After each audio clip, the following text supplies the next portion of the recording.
Le Seigneur soit avec vous. Et avec votre esprit. Bonne nouvelle de Jésus-Christ selon saint Matthieu. Gloire à toi, Seigneur. En ce temps-là, Jésus prit avec lui Pierre, Jacques et Jean son frère. Il les emmena à l'écart sur une haute montagne. Il fut transfiguré devant eux. Son visage devint brillant comme le soleil et ses vêtements blancs comme la lumière. Et voici que leur apparurent Moïse et Élie qui s'entretenaient avec lui. Pierre alors prit la parole et dit à Jésus, « Seigneur, il est bon que nous soyons ici. Si tu le veux, je vais dresser ici 3 tentes, une pour toi, une pour Moïse et une pour Élie. » Il parlait encore lorsqu'une nuée lumineuse les couvrit de son ombre, et voici que de la nuée une voix disait, « Celui-ci est mon Fils bien-aimé, en qui je trouve ma joie. Écoutez-le. » Quand ils entendirent cela, les disciples tombèrent face contre terre, et ils furent saisis d'une grande crainte. Alors Jésus s'approcha, les toucha et leur dit, « Relevez-vous et soyez sans crainte. » Levant les yeux, ils ne virent plus personne, sinon lui, Jésus seul. En descendant de la montagne, Jésus leur donna cet ordre, ne parlez de cette vision à personne avant que le Fils de l'homme soit ressuscité d'entre les morts. Acclamons la parole de Dieu. Louange à toi, Seigneur Jésus. Nous venons d'entendre le récit de la transfiguration de Jésus. Il fut transfiguré devant eux, son visage devint brillant comme le soleil et ses vêtements blancs comme la lumière. C'est Jésus a fait cela devant ses apôtres, Pierre, Jacques et Jean. C'est bien pour leur montrer sa propre identité de Fils de Dieu, qu'il est bien le Fils de Dieu, qu'il est bien le Messie, qu'il est l'envoyé de Dieu. Et les apôtres tombent face contre terre parce qu'ils entendent la voix. « Celui-ci est mon Fils bien-aimé, en qui je trouve ma joie, écoutez-le. » Ils sont bouleversés, étonnés, émerveillés. Et Jésus il a voulu faire cela pour leur donner du courage. Parce que par après, un peu après, Jésus va souffrir sa passion.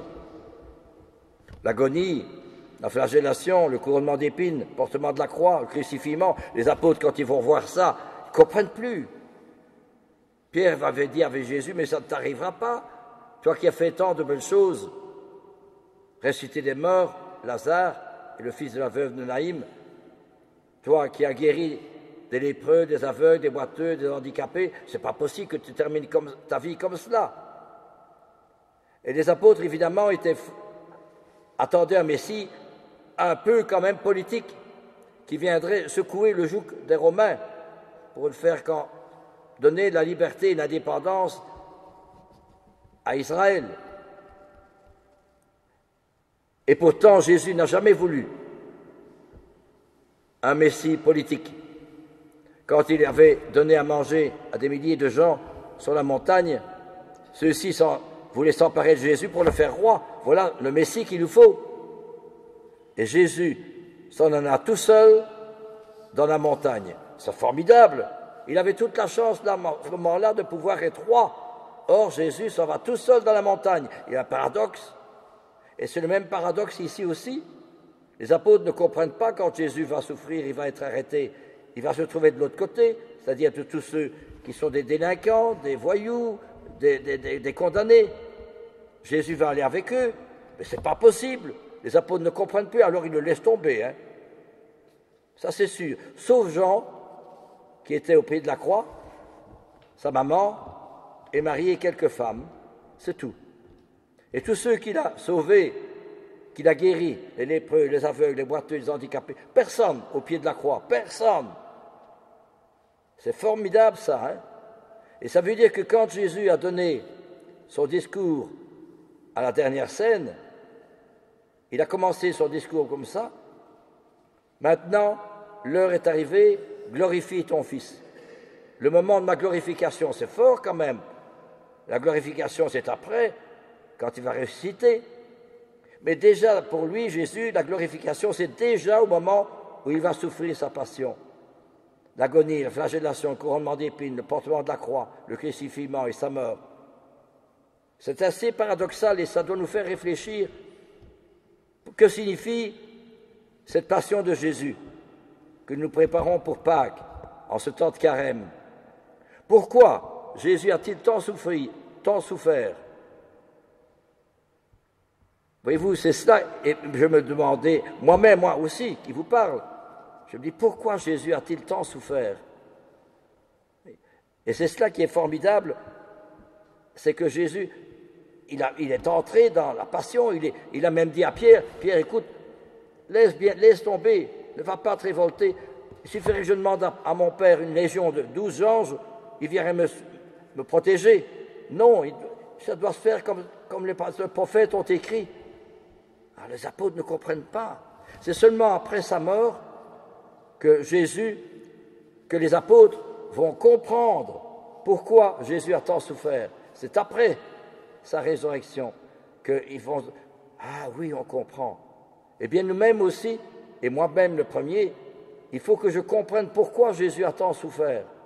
Et c'est pour cela que, à la Sainte Messe, on a remis la croix à l'autel, pour bien montrer que la messe est le renouvellement, non pas un repas, mais non, mais le renouvellement non sanglant du sacrifice de Jésus à la Sainte Messe.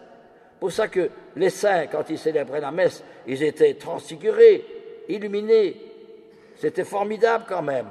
Mais nous sommes tellement habitués à la messe, et moi le premier, que nous ne rendons pas compte. C'est pour ça que le curé d'Ars disait, si on savait que ce qu'est l'Eucharistie, on mourrait de frayeur et on ressentirait une joie toute céleste.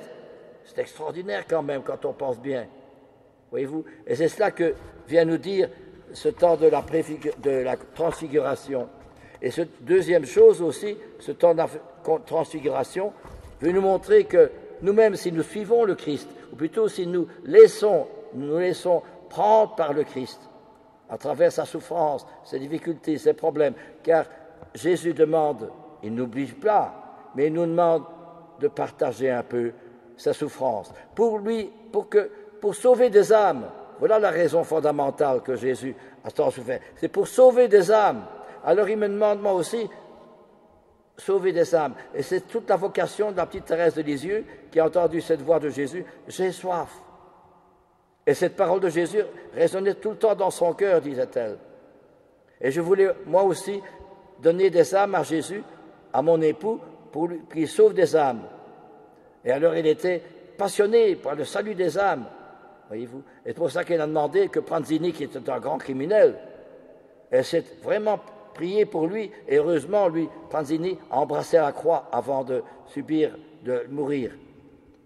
Et alors, voyez-vous, c'est formidable. Ça veut dire que si nous sommes croyants, si nous prions, si nous prenons le temps de temps en temps réfléchir, eh bien, nous pourrons comprendre que Jésus me demande à moi, à chacune d'entre nous, de comprendre sa passion et de partager sa soif dans son cœur, de sauver des âmes. Si Jésus a tant souffert, c'est pour sauver des âmes, les tirer de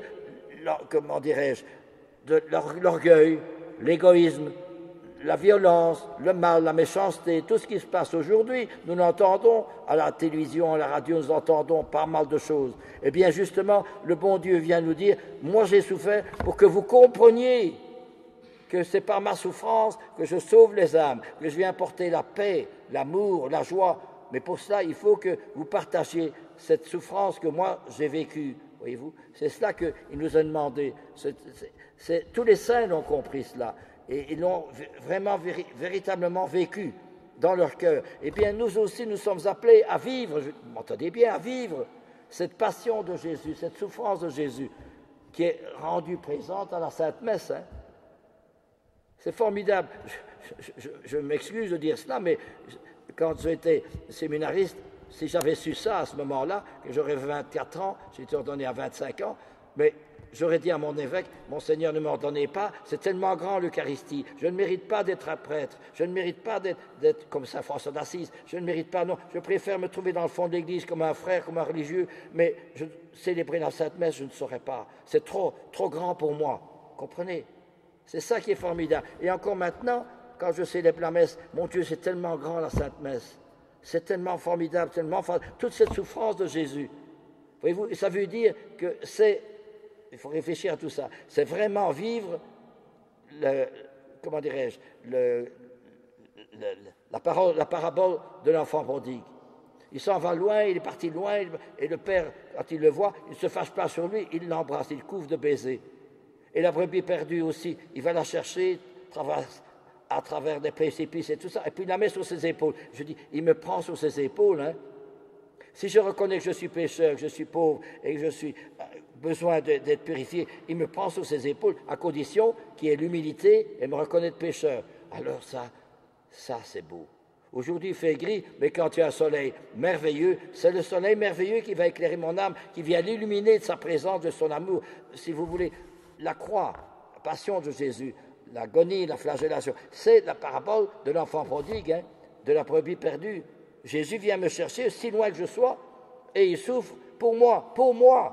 Tradidit me, dilexit me, tradidit ipsum promet, dit saint Paul. Il m'a aimé, il s'est livré lui-même pour moi.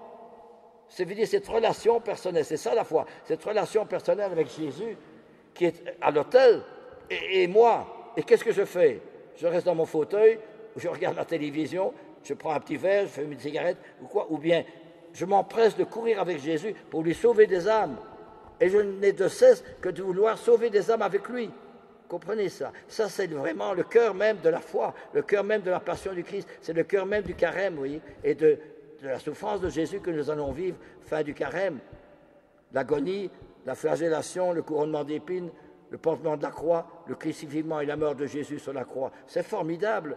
Et quand Jésus dit « Mon Dieu, pourquoi m'as-tu abandonné ?» C'est aussi une parole forte qui est étonnante. Pourquoi? Parce que Jésus partage le sort de tous les abandonnés, de tous les isolés, de tous les révoltés, tous ceux qui ne croient plus, tous ceux qui disent « J'en ai marre, je n'ai plus envie de vivre, je suis suicidaire. » Eh bien, Jésus partage à ce moment-là le sort de tous ceux-là. Vous comprenez cela? Il faut comprendre tout cela. La passion du Christ, ce n'est pas seulement la célébrer, mais la comprendre du dedans, avec mon cœur. Alors il y a, si vous voulez, une compréhension entre Jésus à la Sainte Messe et dans mon cœur. Alors il y a une transformation, transfiguration. Je suis transfiguré par le Christ. Je ne suis plus le même qu'avant, comme Charles de Foucauld, comme Thérèse de Lisieux, comme le Père Comme le Frère Lucien Marie. Je suis transfiguré par lui. C'est magnifique, hein? Ah, c'est beau la foi, c'est beau la prière, c'est beau le bon Dieu, voyez-vous. Eh bien, puissions-nous véritablement, à travers tous les problèmes qu'il y a aujourd'hui, la guerre en Ukraine, etc., et tout ce qui est les tremblements de terre, et tout ça, et tous ces gens abîmés, et tous ces scandales financiers aussi, eh bien, Jésus m'appelle, j'ai soif. Cette parole de Jésus doit résonner continuellement dans mon cœur, j'ai soif. Amen.